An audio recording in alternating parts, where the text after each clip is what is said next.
Llovía desde el amanecer, suave y constante, como el sonido de las páginas de un libro viejo. Me quedé de pie junto a la ventana, descalza sobre el fresco suelo de baldosas, observando cómo las farolas se difuminaban tras el cristal. Afuera, la ciudad se arremolinaba con paraguas y bocinas, pero dentro, todo estaba en silencio. Una tetera silbaba suavemente de fondo. Mis manos se movían lentamente, vertiendo agua caliente en una taza de cerámica desportillada que tenía desde hacía años. No tenía prisa. No hacía falta.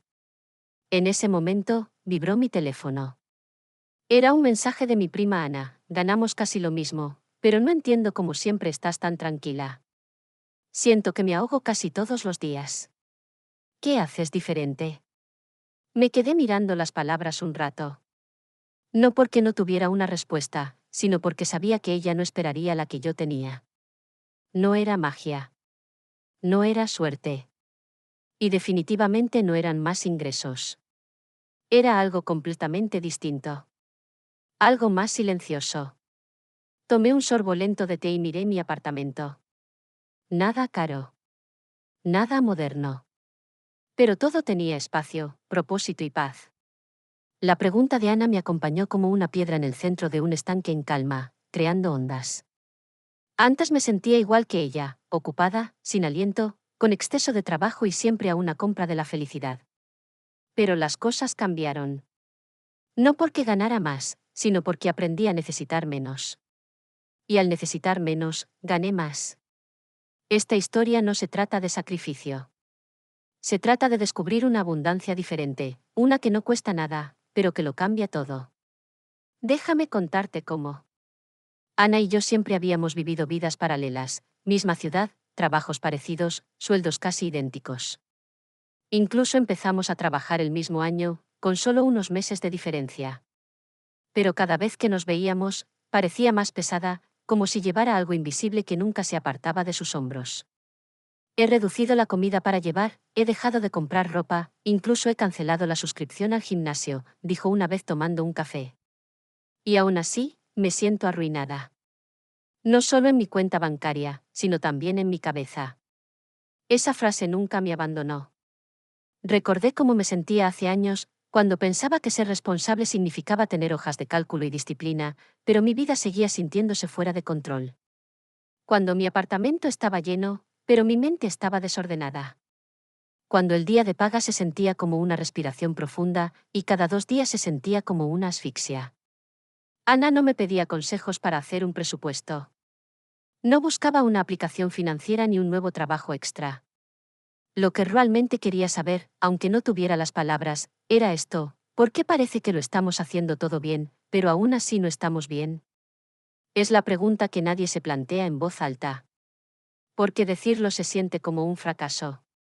Como si se nos hubiera pasado por alto algo obvio que todos los demás ya habían descifrado. Pero esta es la verdad: a la mayoría nos enseñaron a ganar dinero, no a vivir. Nos entrenaron para ir en busca de más ingresos, más metros cuadrados, más productividad. Pero nadie nos dijo cómo sentirnos plenos con menos. Nadie nos explicó que la paz no es producto de nuestro salario, sino de nuestra relación con él. Ese era el cambio que Ana percibía en mí, no un aumento, ni un ascenso, sino una redefinición de lo que significa mejor. Y ahora quiero mostrarles cómo puede ser esa redefinición, no como una teoría, sino como una experiencia vivida. No como una conferencia, sino como un desarrollo silencioso. Porque quizá el problema no sea lo poco que tenemos, sino cuánto creemos necesitar. Hubo una época en mi vida en la que le decía sí a todo. Turnos extra, reuniones de fin de semana, proyectos freelance, favores. Mi agenda estaba llena, mis ingresos habían aumentado y, sin embargo, estaba constantemente cansada. No solo físicamente, sino emocionalmente vacía. Un domingo por la mañana, me senté en el borde de la cama, intentando recordar la última vez que no había hecho absolutamente nada sin sentirme culpable. No podía. Mi tiempo, aunque lleno de tareas productivas, nunca me parecía mío. Ese día, hice algo pequeño pero que me cambió la vida. Apagué todas las notificaciones, cancelé 2 compromisos no esenciales y me regalé una tarde entera de nada. No limpié. No planifiqué. Simplemente me senté en el balcón, observé los pájaros y dejé que el viento me acariciara la piel. Fue el momento de mayor riqueza que había tenido en años. Nos han enseñado que la riqueza reside en nuestras cuentas bancarias. Pero el tiempo no reclamado, no programado, el tiempo tranquilo, es una forma de moneda que la mayoría de las personas nunca llegan a gastar. Y cuando empiezas a gastarlo con intención, incluso el mismo salario empieza a sentirse abundante. Reemplacé algunas de mis horas de trabajo con cosas que no generaban dinero, paseos tranquilos, cocinar sin hacer varias cosas a la vez, leer poesía. Suena improductivo, quizás incluso indulgente. Pero, curiosamente, mis niveles de estrés bajaron y mi concentración mejoró. Me volví más presente en todo lo que hacía, incluso en el trabajo. ¿Y la ironía? Al valorar más mi tiempo, en realidad me volví más valioso en el trabajo. Dije, no, a las horas extras y, sí, a la calidad. Dejé de perseguir cada oportunidad y empecé a elegir las que encajaban. El tiempo no solo pasa, sino que moldea tu experiencia de vida. Cuando lo vendemos todo, no queda nada para sentirnos como nosotros mismos. No necesitas jubilarte para sentirte libre. No necesitas ser rico para sentirte espacioso. Solo necesitas dejar de creer que una agenda apretada significa una vida exitosa. A veces, lo más lujoso que puedes hacer es no hacer absolutamente nada. Y eso también es una forma de abundancia. Durante años, pensé que hacer un presupuesto era un castigo. Se sentía como una lista mensual de cosas que no podía hacer, comprar o disfrutar. Cada hoja de cálculo que abría parecía gritar, estás fracasando. Así que lo abandonaba después de una semana, convenciéndome de que la libertad significaba no tener que controlar cada centavo. Pero me equivocaba. La libertad no es ignorar el dinero, es comprenderlo sin miedo.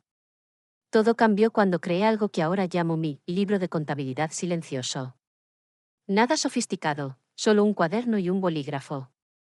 Nada de aplicaciones ni gráficos. Solo espacio para escribir lo que gastaba y por qué. No solo la cifra, sino la emoción que lo motivaba. ¿Estaba triste cuando pedí el tercer café? ¿Estaba aburrida cuando añadía artículos al azar a mi carrito de compras? Los patrones se hicieron dolorosamente claros. Presupuestar no se trataba de recortar. Se trataba de observar. No eran solo matemáticas, era atención plena. Empecé a apartar pequeños fondos para la alegría, no para emergencias, sino para cosas que me hacían sentir realmente viva, un libro que había releído durante años, un desayuno tranquilo en mi lugar favorito, flores frescas una vez al mes. No eran gastos grandes, pero eran deliberados. Y como estaban planeados, se producían sin culpa. Mientras tanto, me di cuenta de cuántas cosas compraba y que no significaban nada. Ropa que solo usaba una vez. Suscripciones que olvidaba. Comidas a domicilio que eran más un hábito que el hambre. Cuando dejé de gastar automáticamente, empecé a vivir conscientemente. Y no me hice rico de la noche a la mañana. Pero dejé de sentirme pobre. Porque estar en la ruina no siempre se trata de dinero. A veces, se trata de un desajuste, gastar en lo que te agota e ignorar lo que te llena. Hoy, mi presupuesto no se trata de restricciones. Se trata de reflexión. Es una conversación tranquila que tengo conmigo mismo cada semana. ¿Esta compra me ayuda a tener la vida que quiero o me distrae? Esa pregunta lo cambió todo. No necesitas un contador para sentirte financieramente tranquilo. Solo necesitas ser honesto, no sobre lo que tienes, sino sobre lo que valoras. Y una vez que alineas tus gastos con tu paz, incluso un ingreso modesto comienza a sentirse poderoso. Un sábado por la mañana, abrí el armario y me quedé allí, abrumada. No porque estuviera vacío, sino porque estaba lleno. Desbordante, de hecho. Perchas amontonadas, cajones que no cerraban, ropa que no había usado en años pero a la que aún me aferraba, por si acaso. Ese día, me puse una regla, si no me la ponía este mes, tenía que irme. Al principio, dudé. ¿Y si necesitaba esa vieja americana otra vez? ¿Y si esos vaqueros me quedaban el año que viene? Pero al meter cada prenda en una bolsa de donaciones, noté algo inesperado, me sentí más ligera. Esa tarde, me deshice de la mitad de mi armario. Y en las semanas siguientes, fui más allá, viejos aparatos de cocina, cables duplicados, cosméticos caducados, incluso desorden digital como aplicaciones sin usar y marcapáginas olvidados. Fue como si ordenar mi espacio ordenara mi mente. Soltar no se trata solo de objetos. Se trata de identidad. Nos aferramos a las cosas porque representan quienes fuimos o quienes creemos que deberíamos ser. Pero a veces, el espacio que ocupan impide que nos convirtamos en lo que somos. Después de simplificar, vestirme se volvió más fácil. Cocinar se sentía más agradable. Mi casa, aunque técnicamente más pequeña que la de la mayoría de mis amigos, empezó a sentirse espaciosa, no porque creciera, sino porque respiraba. Y sucedió algo inesperado, dejé de comprar para sentirme cómoda. Ya no necesitaba consentirme después de una semana dura. Mi entorno se había convertido en el capricho. A menudo pensamos que más resolverá nuestra incomodidad, más ropa, más herramientas, más cosas. Pero a veces, más es el peso, no la solución. El minimalismo no es privación. Es elegir con cuidado. Es crear una vida que te sirva, no una que te exija servirla. Dejar ir creo espacio, no solo en mis estanterías, sino en mi agenda, mis pensamientos, mis prioridades. ¿Y ese espacio? Me dio espacio para desarrollar una versión de mí misma que aún no conocía, alguien clara, tranquila y profundamente arraigada. A veces, lo más valioso de la vida no es lo que añades, sino lo que finalmente tienes el valor de soltar. Hace unos meses, quedé con una amiga para almorzar en un café de moda del centro. Llegó con un bolso de diseñador nuevo, de esos que se ven en los anuncios brillantes, con líneas definidas y logotipos pulidos. Lo colocó con cuidado sobre la mesa, sonriendo al verme. Es un poco indulgente, admitió, pero he trabajado duro. Me lo merezco. Asentí cortésmente, pero más tarde, al dividir la cuenta, susurró, ¿podemos usar 2 tarjetas? Estoy intentando no volver a gastar la mía al máximo. Ese momento se me quedó grabado, no por el bolso, sino por la carga que conllevaba. No siempre compramos cosas porque las necesitemos. A veces las compramos para demostrar algo, a los demás o, peor aún, a nosotros mismos. Usamos marcas como armaduras, esperando que nos protejan de sentirnos pequeños, invisibles o rezagados. Pero la protección es tan fina como el papel. Recuerdo haberlo hecho también. Hace años, compré un teléfono nuevo y elegante a plazos mensuales. Se veía increíble en mi mano y me dije a mí misma que era una inversión. Pero cada pago venía con una ansiedad silenciosa. No solo estaba pagando dinero, estaba pagando paz. ¿Y para qué? Para impresionar a gente que nunca se dio cuenta, o a la que nunca le importó. La verdad es que los símbolos de estatus cuestan más que su precio. Cuestan sueño. Cuestan espacio. Cuestan libertad. Ahora, llevo un sencillo bolso de lona. Contiene todo lo que necesito y nada de lo que no necesito. Nadie me mira. Nadie lo elogia.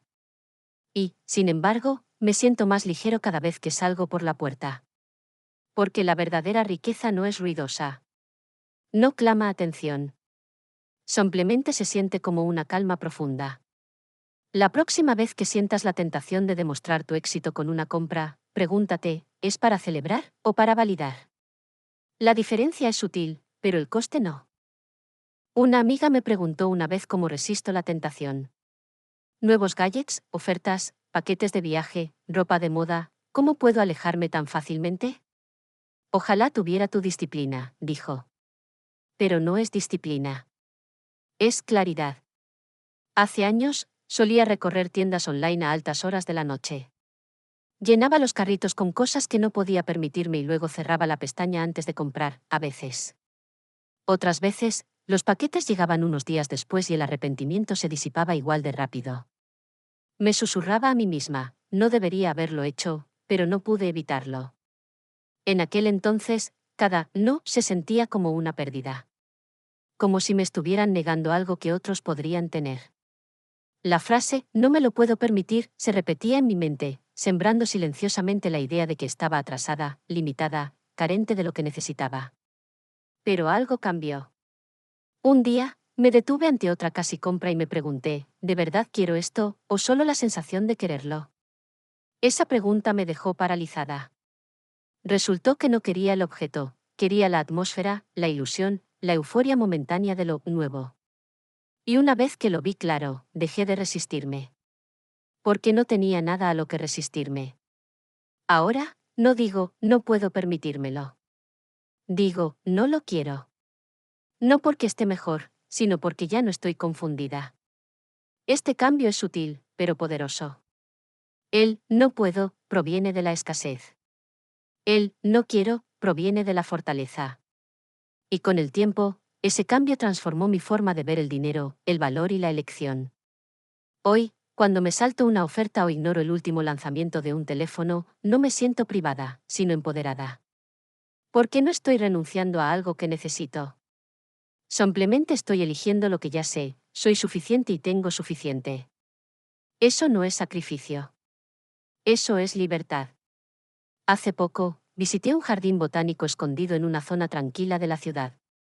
No era ni grandioso ni famoso, solo un lugar pequeño y tranquilo con senderos sinuosos y bancos olvidados. Me senté en uno de ellos, bajo un árbol que estaba perdiendo sus hojas. El aire olía a tierra y a algo antiguo. Una guía pasó por allí, guiando a un pequeño grupo. La oí decir, no importa dónde te pares, nunca verás todo el jardín de una vez. Siempre hay que dejar pasar algo que no se ve. Esa frase se me quedó grabada en la memoria. Nos crían para creer que podemos, y debemos, tenerlo todo. Más éxito, más belleza, más cosas, más opciones. Y si no es así, algo debe faltar.